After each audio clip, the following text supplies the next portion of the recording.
હાલ અમદાવાદમાં રિક્ષામાં બેસતા લોકો ખાસ ચેતી જજો। હાલ એક દુઃખદ ખબર સામે આવી રહી છે। અમદાવાદ શહેરમાં મુસાફર સુરક્ષાને લઈને ફરી ગંભીર સવાલો ઊભા થયા છે।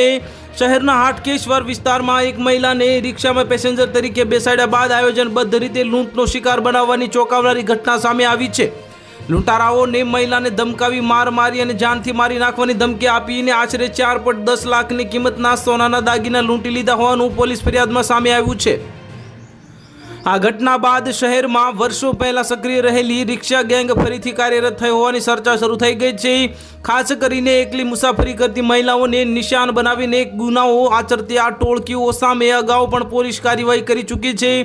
તાજેતરની આ ઘટનાએ ફરી એકવાર મુસાફરીની સુરક્ષા અંગે ચિંતા વધારી દીધા છે।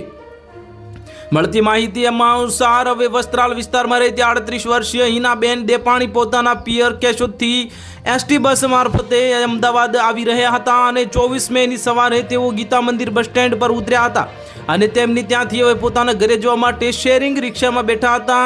પ્રારંભિક રીતે રિક્ષામાં ડ્રાઈવર ઉપરાંત એક મુસાફર બેઠેલો હતો।